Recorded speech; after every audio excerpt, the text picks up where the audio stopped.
Veja agora, minuto a minuto, o que aconteceu naquele 19 de maio. Às 8h30 da noite, um ponto luminoso é avistado pelo controlador de tráfego aéreo na torre do aeroporto de São José dos Campos, São Paulo. Um avião Xingu da Embraer se aproxima para pouso e o controlador pergunta ao comandante: "Você está vendo o ponto luminoso?" O Xingu confirma o avistamento, muda a rota e tenta se aproximar do OVNI. Quem estava no comando do avião era o coronel Osiris Silva, que voltava de Brasília depois de tomar posse como presidente da Petrobras. Eu vi um objeto luminoso no espaço, parecia um astro normal. Eu voei na direção dele e após 5, 6 minutos de voo, fiquei com a impressão de que ele começou a esmaecer, a perder a intensidade e o brilho. 9h14 da noite. O controle de radar de São Paulo registra sinais sem identificação. 9h20.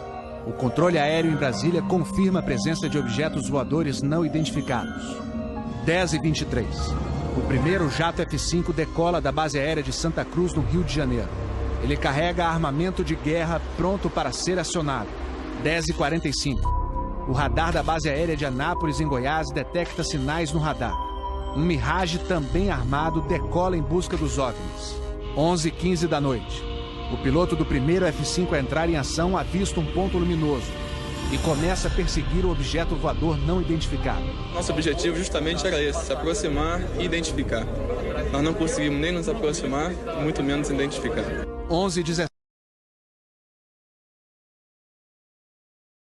11h17. Mais um Mirage decola da base de Anápolis para perseguir os objetos. 11h20. O caça F-5 recebe pela primeira vez um sinal no radar de bordo confirmando a presença do objeto não identificado à sua frente. 11h36.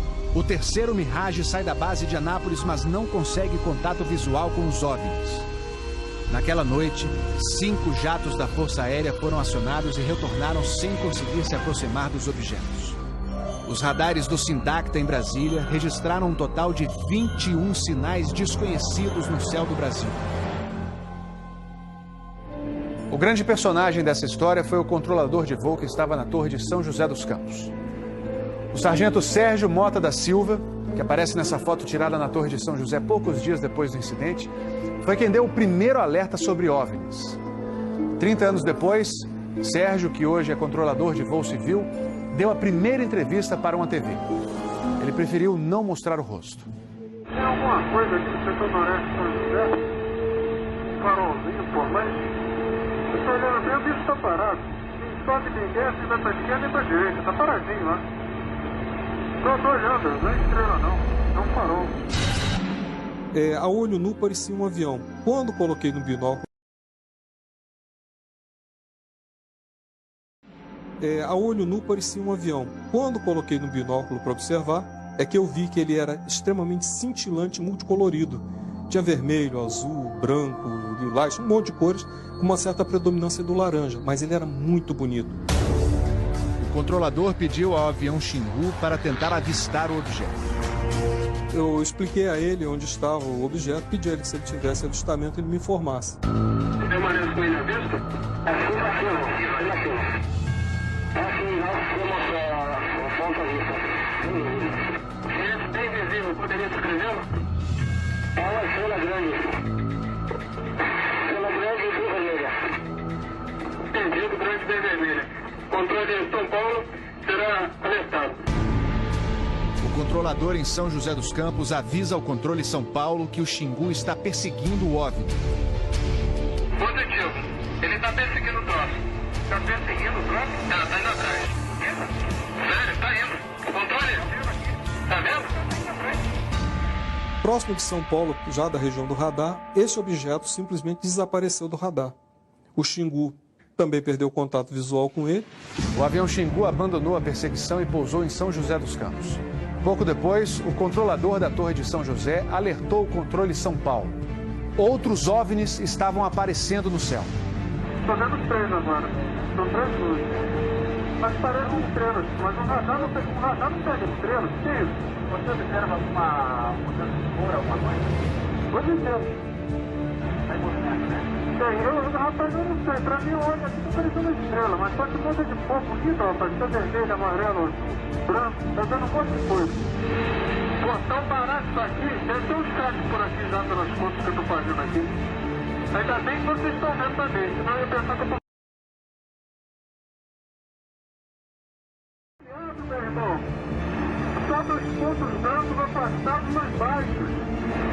Estão entrando no alinhamento da pista, além da cidade.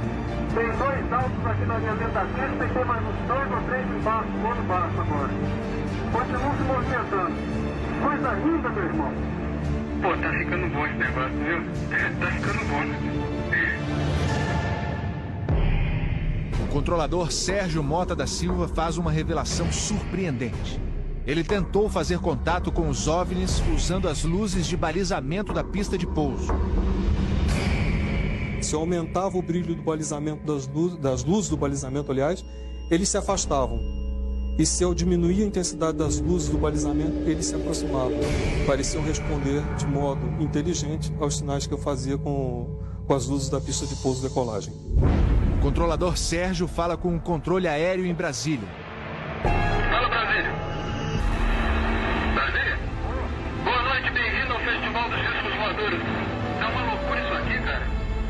Pô, os que eu pude ver mudavam de cor o tempo todo. Vermelho, amarelo, azul, lilás, aquele festival de cores. As ocorrências terminaram já perto do nascer do dia, lá pelas 4 e pouco, 5 horas da manhã. Os últimos objetos foram vistos. Como é que tá a situação aí? Ô, rapaz, isso aqui foi um festival. E agora, como é que tá? Agora não sei o que é mais não. Não informa nada. Positivo. Mas você não sabe nada. Positivo. O Fantástico também teve acesso às gravações das conversas entre os pilotos e a defesa aérea. Um desses pilotos era o capitão Armindo de Souza Viriato. Veja agora como foi que ele perseguiu um OVNI com armamento pronto para ser usado.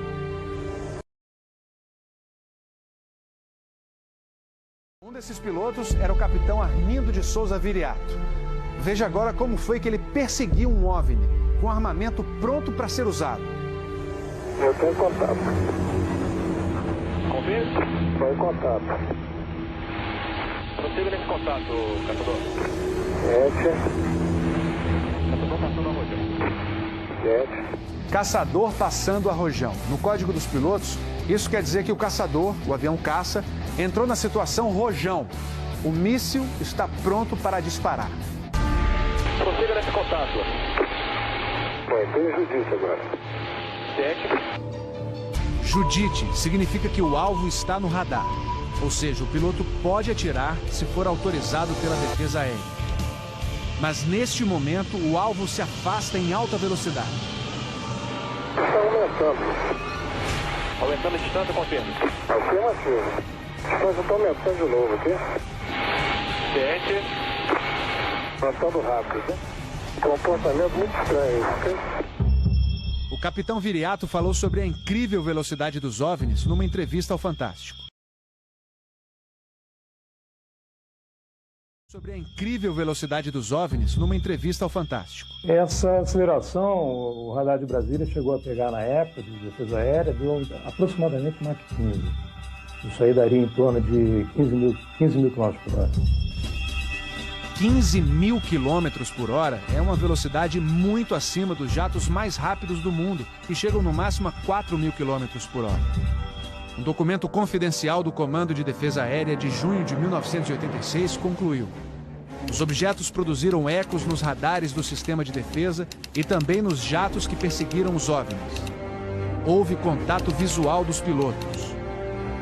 Os objetos atingiram velocidades supersônicas e mostraram capacidade de acelerar e desacelerar de modo brusco. E a principal conclusão do relatório: os fenômenos são sólidos e refletem inteligência pela capacidade de acompanhar e manter distância dos observadores, como também voar informação. Não foi possível identificar a origem dos objetos. Foram esses dois ufólogos, pesquisadores de OVNIs, que conseguiram no Arquivo Nacional em Brasília a liberação gratuita dessas gravações. O fenômeno OVNI é real, existe, e o governo sabe disso, as Forças Armadas sabem disso. Essa documentação sendo exposta para o público permite que as pessoas entendam que isso não é brincadeira. Não tem como a gente falar que seriam naves extraterrestres, né? Eram objetos voadores não identificados. Não podemos dar qual a procedência deles, qual a origem. É alguma coisa inexplicável do nosso ponto de vista tecnológico à época e mesmo ainda hoje.